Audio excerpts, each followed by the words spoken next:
vëmendjes në këtë bisedë, natyrisht është një çështje që po diskutohet prej shumë kohësh tani. Këtu nuk është çështja vetëm për atë se sa mbështeten dhe në ç'kushte janë fermerët, sepse tashmë me rritjen e çmimeve të gjithë po e kuptojnë që ajo që ndodh në ferma u vjen te tregu, pastaj edhe kjo shndrohet në një farë vuajtje të përbashkët ta quajmë kështu. E nisim nga debati kryesor që është nafta, e cila po rritet, siç janë rritur edhe plerat kimike apo jo për fermerët, për shkak të zhvillimeve të tjera që ndodhin në lindjen e mesme dhe pastaj natyrisht mund të flasim për gjithë gjërat e tjera. Po besoj këto janë problemi imediat. Patjetër, në radhë të parë ajo që e thatë shumë mirë dhe juve është rritur kostoja e punimeve. Pra që në momentin e parë fermeri është para dilemës ta punojnë apo mos ta punojnë tokën. Sepse harxhimi që i bëhet nga të ardhurat personale apo nga një buxhet familjar për ta filluar ciklin agronomik të vitit, konkretisht të pranverës, një fermer dje tha me shumë të drejtë që kosto e 1 hektarit me punime, me mbjedhje, me shërbime është rreth 2.5 milion lekë të vjetra. Ata duke mbjellë tani. Po, që është fiks, jemi në periudhën e pikut të mbjedhjes së pranverës. Këtu duhet pra nafta për Ky është momenti më i rëndësishëm i bujqësisë në këtë moment. Pra duhen rreth 2.5 milion lekë të vjetra për të përgatitur deri te korrja e prodhimit. Dhe që këtu kur fillon cikli, fermeri e kupton që prit se mua s'dalin llogarit. Patjetër, pyetja është, a ja vlen? A ka një kulturë e cila sjell më shumë se 2.5 milion lekë të vjetra për hektar? Dhe prandaj është shumë e rëndësishme diskutimi i naftës, që është një input bujqësor i plerave, farave, pesticideve, e kështu me radhë, i ushqyesve, të bimës, e kështu me radhë. Pra, ne jemi në një sezon, në një moment ku përcaktohet pothuajse gjithë prodhimi bujqësor i vitit 2026. Dhe në kulmin e kësaj, e këtij punimi, nëse mund ta themi, e këtij aktiviteti bujqësor, qeveria shqiptare heq skemën e mbështetjes për naftën. Pra duket sikur një mendje diabolike është futur në këtë moment për ta lënë tokën djerë. Sepse rreziku më i madh në këto momente është që toka mos punohet. Është që mos kemi prodhim made in Albania. Dhe mos kemi toka, si thua, që japin prodhim dhe mund shkojmë në lënien djerë të tokave. Pra ka zonat caktuara që mund të jenë deri në 80% toka e lënë djerë. Dhe të vim të diskutimi. Sepse po bëhet një diskutim i madh që skema e naftës është apo nuk është një skemë europiane, nëse mund të themi. Duhet ta theksojmë, skemat mbështetëse të Bashkimit Evropian janë për sipërfaqe, për kokë, pra për njësi, jo për njësi të prodhimit. Dhe skema e naftës është një skemë që shkon në një drejtim me skemën e mbështetjes së Bashkimit Evropian, sepse është për njësi sipërfaqes. Pra, qeveria shqiptare ato 5 vite ka dhënë një sasi naftët për njësi sipërfaqes. Pastaj e ka diversifikuar. A do jetë forragjera, apo do jetë bimarash, apo do jetë perime. Ka pasur shkallë ose si thua sasi të ndryshme të naftës që mbështetet fermerët në këtë moment. Të kuptoj momentin pse u vendos. Ne kemi pasur këtë subvencion në 5 vite me ndryshime të ndryshme të skemës, por ka qenë subvencion nafte për fermerin, dhe tani që kemi bllokimin e Hormuzit dhe rritjen e naftës, tani u vendos që të ndërpritet. Po, okay. Dhe të themi edhe diçka që do të dëgjojnë fermerët sidomos. Skema për 2025, skema e mbështetjes së naftës ishte afërsisht që mbulonte ose që ndihmonte rreth 50.000 fermerë. Gjitha skemat e tjera të marra së bashku ishin rreth 15.000. Pra, nuk është se është lëvizur diçka. Dëgjova sot diskutimin e shtuar dosat apo janë hequr dosa. Pra, është një skemë që janë mbi 2/3 e fermerëve shqiptar që kanë përfituar nga mbështetja për naftë. Dhe është një masë konkrete, direkte për të ulur koston e prodhimit. Pra, për t'ja filluar për të punuar tokën.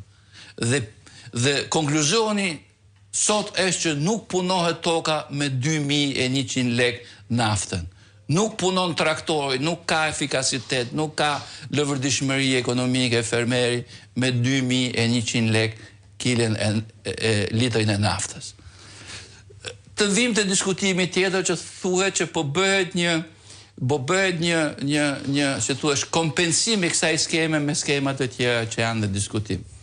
Një skemë që është në diskutim ose që është futur në VKM, por problemi është se akoma nuk ka dalë udhëzimi i përbashkët i Ministrisë Financave dhe Ministrisë Bujqësisë, se cilat do jenë, si thuaç, detaje, se ngaherë djadhi fshihet tek detajet. Dhe një nga këto skema që promovohet më të madhe nga qeverisja është që do mbështeten me 100.000 lek të vjetra për çdo hektar kush ka një sipërfaqe mbi 3 hektar. Okej, kush është një fermë që ka o kultivon mbi 3 hektar tokë, do të marrë një mbështetje për 100.000 lekë të vjetra. Ta përsëris pyetjen unë. Kush ka mbi 3 hektar? Kjo është pyetje shumë thelbësore.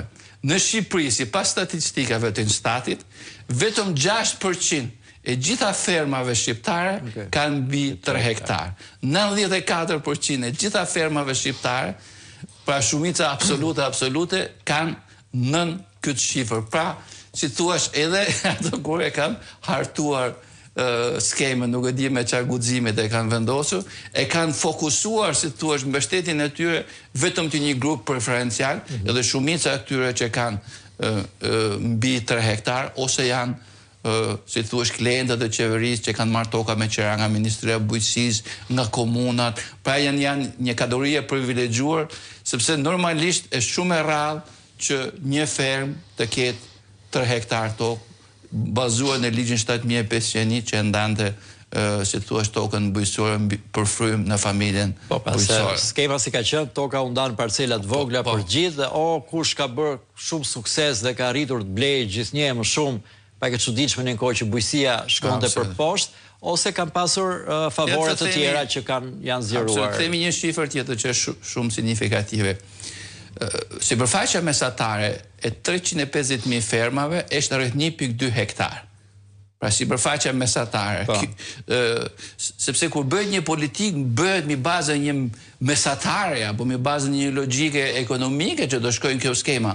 Ti e ke sipërfaqe mesatare 1.2 hektar dhe e ngren steken që do mbështesin vetëm ferma që janë mbi 3 hektar. Pra, të vim të momenti i dytë që është shumë i rëndësishëm. Nga një anë është rritur çmimi i naftës, nuk kemi mbështetje ose subvencion për naftën, por kemi një rritje të jashtëzakonshme të inputeve bujqësore. Pra kemi një rritje me 30-40 deri në 50%. Çfarë ka ndodhur me këtë, sepse në fillim kur ndodhi konflikti në lidhjen e mesme, gjithë vëmendja ishte te nafta, derisa pastaj filluan të dëgjohen shumë zëra që thanë është fertilizuesit, është gjithashtu problem që doja dëgjoni pak më vonë efektin pastaj. Që nga ndej del një sasi shumë e madhe e ures të tjera që përdoret. Urea, por shumë dapi themi është një plerues bazë që përdoret kryesisht për bimët e arave, ka shkuar rreth 100.000 lekë vjetra kuintali. Pra është shumë e vështirë që t'ja hedhish tokës këtë plerues në mënyrë të tillë që të garantosh prodhimin. Nëse nuk ja hedh tokës këtë plerues, prodhimi është i munguar ose i pamjaftueshëm për të mbuluar shpenzimet, se nuk po flasim më për fitimin. Edhe inputet bujqësore janë janë rritur pra deri në 50%. Kjo është edhe si pasojë konjunkturës së tregut, por mund të themi atë shprehjen e popullore, ujku mjegull do. Në farë mënyrat edhe tregtarët importuesit e këtyre produkteve kanë gjetur një lloj amullie në tregun shqiptar dhe sepse një pjesë e këtyre produkteve vijnë nga Turqia, vijnë nga Greqia, vijnë nga Tunizia, vijnë nga Maroku, vende që nuk janë edhe shumë të prekura nga kriza, si thuash, e luftës në... Po, rritet ajo rritet kudo pastaj, po. Ekziston rreziku tani që me qenë se janë kaq të rritura çmimet e gjithë fertilizuesve të tjerave, të depërtojnë në treg materiale më të lira, po jo dhe aq të certifikuara të sigurta, kështu apo? Ky është një diskutim shumë i rëndësishëm dhe duket ngaherë që ne e harrojmë ose e kalojmë në diskutimin sekondar, por në thelb ne kemi probleme të mëdha me sigurinë ushqimore. Nuk është se i nxjerrim ne, po në kushtet e një tregu të lirë i ka nxjerr kthimi i produkteve shqiptare nga Kroacia, nga Slovenia, nga vendet e tjera, që tregon si një pjesë e këtyre produkteve, sidomos plehruese dhe PMB-ve, janë ose jashtë standardit, ose janë PMB të cilat janë hequr nga lista e pranueshmërisë në Bashkimin Evropian, ose përdoren pastaj me dozat larta dhe nuk ruhet ajo periudha karencës që është periudha pas trajtimit. Pra, situata është e vështirë në aspektin e rritjes së kostos së prodhimeve bujqësore. Dhe kjo pastaj pasqyrohet në çmimin që ne dy jemi konsumatorë, gjithë shqiptarët janë konsumatorë, që është bërë pothuajse e pamundur të blesh domatën, të blesh specin e kuq, të blesh kumbullën sezonale, pra janë çmime të papërballueshme nga konsumatori shqiptar. Po kjo pastaj e bën edhe që fermeri të dalë fare jashtë tregut, se ne kemi një treg të lirë, po u rritën kostot dhe çmimet do konkurroj malli importit pastaj, që ja del mbase për shkak të subvencioneve më të mira që kanë atje. Ngaherë duket sikur ne specialistët e bujqësisë që merren me bujqësi kërkojmë subvencione si një formë tatiste të mbështetjes bujqësisë, por nuk ka mekanizëm tjetër. Ashtu siç e thatë ju, ne jetojmë me një ekonomi të lirë e cila përcakton tregu, përcakton çmimet.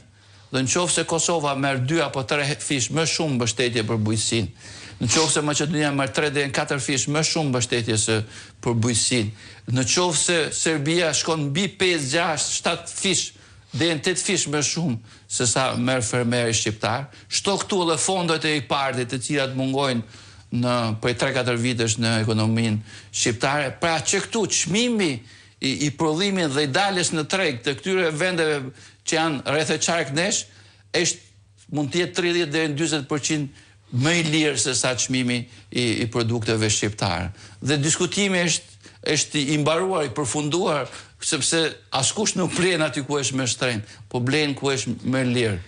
Plus, nëse mund ta themi edhe diçka tjetër, qeveria shqiptare për disa vitesh ka vendosur një TVSH, një regjim TVSH, si thua, në dëm të fermerit shqiptar. Është 0% në shitje dhe 20% në kthim, pa rimbursim. E thënë më thjesht. Nëse një grumbullues ose një përpunues i qumshit e merr qumshin në lushnjë apo në divjak, ai nuk kompensohet për 20% të TVSH-s. Nëse e merr në Serbi, ai 20% të TVSH-s e merr më njëherë mbrapsht.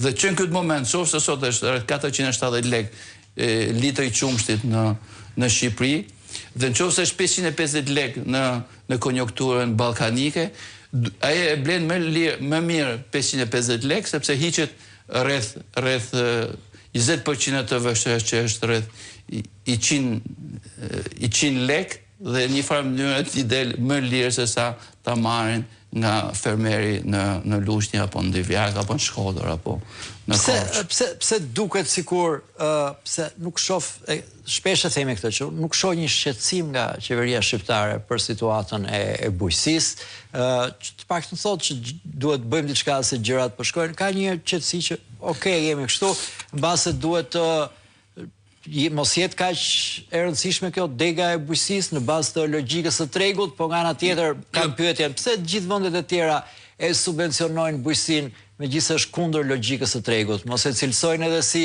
aset sigurie kombëtare këtë që bukë në gojës ta kemi në një farmase brenda vendit? Patjetër që është edhe aspekt sigurie, por nga ana tjetër është sot në vitin 2025 të ardhurat e bujqësisë në GDP ishin rreth 16%. Gjithë pyetja është me çfarë do ta zëvendësojmë ky 16%.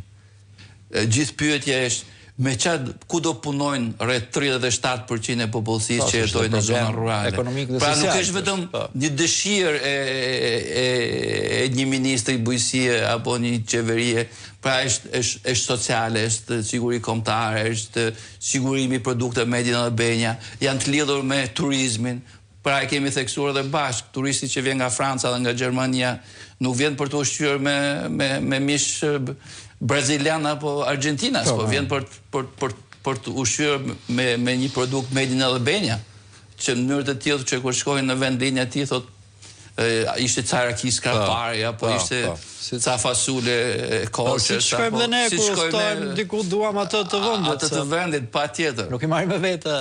Dhe duhet të them edhe diçka tjetër, se po bëhet një diskutim shumë i madh qasja me skemat e Europës. Pra, në këtë rast, Europa nuk e përdorin si një shembull që themi Europa ka 5, 6, 7 apo 10 fish më shumë se ne, por themi që kjo skem nuk është në qasje me Europën. Unë po e them me bindjet plot që shumica e skemave që ka iniciuar si vjetë qeveria shqiptare s'kan asnjë lidhje me skemat e Bashkimit Evropian. Për ti diskutuar, kapi është politika e përbashkët e Bashkimit Evropian që është sot në fuqi 2023-2027. Dhe ka një politikë të veçantë në kap që thotë do mbështeten fermat e vogla. Pra, imagjinoni Franca, Gjermania me gjithë ato sipërfaqe intensive thotë të mbështeten fermat e vogla. Ne çfarë bëjmë? Ne me skemat mbështetje çojmë 3 hektar dhe sipër. Pra, ne nuk kemi, sepse kur e kanë bërë europianët, nuk e kanë bërë pa qëllim, e kanë bërë që ai fermeri i vogël të rrinë në zonat malore, në les favoritit area, të rinë të mbajnë mjedisin, të kujdeset për të mos shpopullohen zonat kodojnore malore, gjë e cila po ndodh. Tjetër, skema vete e Bashkimit Evropian kapi 2023-2027 thot që një pjesë rreth 15 plus 5% vreshti, rreth 20% e gjithë skemave duhet shkojnë për perime, fruta dhe vresht. Në skemat e qeverisë shqiptare s'ka asnjë konkretisht që i shkon. Edhe një skemë që ishte për mbështetjen e prodhimit në serë, që grishin kryesisht perimet u hoq. Tjetër, skemat e Bashkimit Evropian, kapi 2023-2027, thot që rreth 25% e gjitha skemave do t'jetë friendly me mjedisin. Pra rujtje e mjedisit, rujtje në ekosistemeve, rujtje në zonave les favoritet area, rujtje në llojeve dhe racave autoktone e kështu me radhë. Pra 25% e gjithë fondit do jetë në këtë drejtim. Ne s'kemi asnjë. Pra po bëhet një propagandë që e përdorin Europën jo si një rrugë, si një tendencë pozitive drejt kujt do shkojmë, po si një gogol. Që thot Europa, thot kështu. Dhe në fund që ndodhet, ne ndodhemi që në qoftë se do vim në një moment për tu 2030 apo dhe më larg, për tu afruar në Bashkimin Evropian, fermeri shqiptar është fare përgatitur. Për punuesi shqiptar, prodhuesi shqiptar i ushqimeve është fare pa përgatitur dhe jam shumë i frikësuar se një pjesë e madhe e tyre, më shumë se gjysma, do të mbyllen e këtyre përpunuesve, përpunimit qumshtit, produkteve ushqimore, prodhimeve bujqësore, sepse nuk i plotësojnë standardet për të integruar në Bashkimin Evropian. Askush nuk flet. Flasin që do në 2030, po mirë mor zotëri, çfarë po bën ti për të përgatitur për shkuar një ne s'po mundemi të konkurrojmë Kosovën edhe Maqedoninë, edhe Malin e Zi. Ç'do i bëjmë ne fermerit francez apo gjerman me konkurrencën? Jesë, jemi në fund bisedës, është ironike që ndërkohë që është dhe gjithë kjo rritje e çmimeve, e kostove, e problemeve me skemën mbështetëse, debati si BE-ja, jo si BE-ja, na është ndërprer edhe ato paratë që s'ishin tonat, por që jepte BE-ja për abuzimet tonat, siç e gjetën ata. Erdhën tek ne dhe e gjetën dhe akoma nuk është gjetur filli këtij muhabeti. Zoti Vuksani, ju falenderoj shumë që ishte në studio. Këto janë çështje që ne i kemi diskutuar, do të diskutojmë sërish sepse nuk shpresojmë se do ta dëgjojnë dikush